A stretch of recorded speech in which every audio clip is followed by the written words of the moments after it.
Hi, good evening. Today, gagawa pala ako ng ng chicken stock. Ilalagay ko siya sa air fryer, guys. Ayan. Bali, chicken breast ito, guys. Ayan.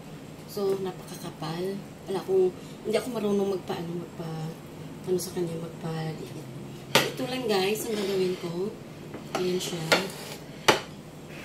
So, ngayon, ang ginawa ko na lang, spinach ito, guys. Ayan. Spinach with cheese cream and cheese. So, bali, ito yung feeling ko dahil ay i-stop ko sa kanya, guys. Ayan lang siya. Hopefully, mag-okay itong manok ko kasi ano siya, super makapal. Ayan na siya, guys. Yan ko muna. Ayan.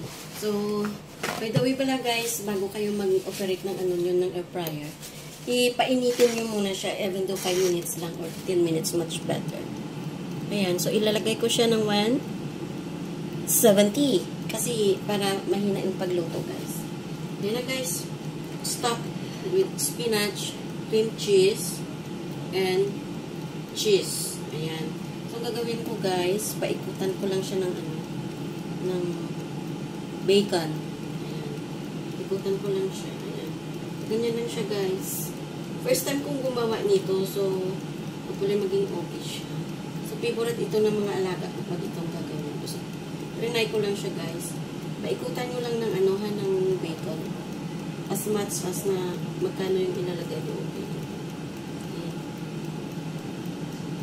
Ayan, guys. Naikutan ko na siya ng bacon. Ayan. Ayan siya. Ay, lumabas yung Hindi kasi masyado nag-arrange. So, ito yung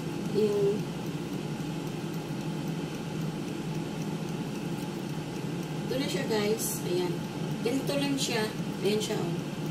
Ayan. Tsaka ilalagay ko siya sa air fryer mamaya, ha? Okay, guys. Ang ko yung finished product ano ko rin, isi-send ko rin mamaya. Thanks for watching. Mag-try kayo, guys. Super masarap ito. Bye!